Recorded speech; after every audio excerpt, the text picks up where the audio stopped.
ಇಲ್ಲ ಕುಮಾರಸ್ವಾಮಿ ಅವರು ಭೇಟಿ ಆಗಬೇಕು ಅಂತ ಅನ್ಕೊಂಡ್ವಿ. ಕುಮಾರಸ್ವಾಮಿ ಅವರು ಭೇಟಿ ಆಗಬೇಕು ಅಂದರೆ ಈಗ ಅದರ ತಾಲೂಕು ಪ್ರತಿನಿಧಿಸರು ರವೀಂದ್ರ ಶಿಖಂಡಿ ಅವರು ಮಾಜಿ ಶಾಸಕರು, ದಯವಿಟ್ಟು ಅವ್ರನ್ನೇ ಒಂದು ಸತಿ ಭೇಟಿ ಮಾಡೋಣ ನಡೀರಿ, ಅವ್ರನ್ನ ಒಂದು ಸತಿ ನೋಡ್ಬೋಣ ಸ್ಪಂದಿಸ್ತಾರೆ ಇಲ್ವ ಅಂತ ನಾವು ಅಂದ್ಕೊಂಡೇ ಹೋದ್ವಿ. ನೆನ್ನೆ ಖುದ್ದು ಸ್ಥಳಕ್ಕೆ ಹೋದ್ವಿ. ಅವ್ರು ಮನೇಲಿದ್ದರು, ಖಂಡಿತ ಎಲ್ಲ ಸ್ವಾಗತ ಮಾಡಿ ಹೇಳೋದು ವಿಚಾರ ಎಲ್ಲ ಕೇಳ್ಕೊಂಡು ರೈತರ ಹತ್ರ.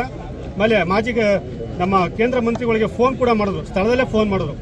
ಅವ್ರಿಗೆ ಸ್ಟಂಟ್ ಹಾಕಿ 4 ವಾರ ಫುಲ್ ಬೆಡ್ ರೆಸ್ಟ್ ಅಲ್ಲಿದ್ದಾರಂತೆ. ಅಂಥದ್ರಲ್ಲೂ ಕೂಡ ತುಂಬ ಚೆನ್ನಾಗಿ ಮಾತಾಡಿದ್ರು. ಕೊಡಿ ರೈತರ ಹತ್ರನೇ ಮಾತಾಡ್ತೀನಿ ಅಂತ ಹೇಳಿದ್ರು.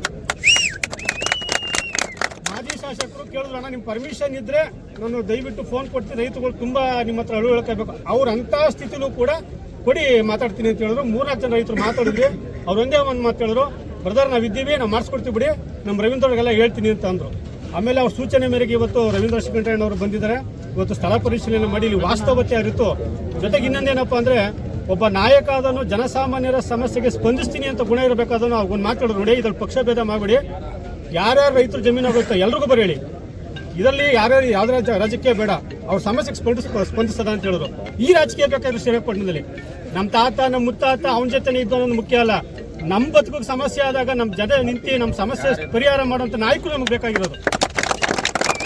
ಜೊತೆಗೆ ಇನ್ನೊಂದು ವಿಚಾರ ಹೇಳಿದ್ರು, 20 ಜನ ರೈತರು ರೆಡಿ ಆಗ್ರಿ, ನಾನು ಡೆಲ್ಲಿ ಕರ್ಕೊಂಡು ಹೋಗ್ತೀನಿ ಅಂತ ಹೇಳಿದ್ದಾರೆ. ಇವತ್ತು ಸೀರೆ ಕೊಡ್ತೀನಿ, ಬಟ್ಟೆ ಕೊಡ್ತೀನಿ, ಅದೆಲ್ಲರೂ ತಾವು ಇದೆ. ನಮ್ಮ ಹತ್ರ ಏನಿಲ್ಲ ಅಂತ ನಿಮ್ಮ ಹತ್ರ ಬರ್ತೀವಿ, ಅದನ್ನು ಕೊಟ್ಟರೆ ಸಾಕು, ನೀವು ಕೈಯಿಂದ ಕೊಡ್ಬಾರ್ದು, ಕೊಡ್ಸೋರ್ ಕೈಲಿ ಕೊಡ್ಸೋರೆ ಸಾಕು, ಅದನ್ನೇ ಜನ ಕೇಳೋದು.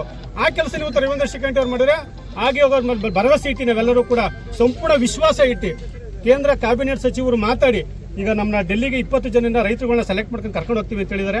ಜೊತೆಗೆ ಇವತ್ತು ಸ್ಥಳಕ್ಕೆ ಖುದ್ದಾಗಿ ಅವರೇ ಬಂದಿದ್ದಾರೆ. ಸ್ಥಳಕ್ಕೆ ಖುದ್ದಾಗಿ ಬಂದು ಅದು ವಾಸ್ತವತೆ ಅರಿತು ನಾನು ಕೇಂದ್ರ ಸಚಿವರಿಗೆ ವಿವರಿಸ್ತೀನಿ ಅಂತ ಹೇಳಿದರೆ. ಇದಿಷ್ಟು ಹೇಳಿ ನಮ್ಮ ಮಾತು ಮುಗಿಸ್ತೀನಿ.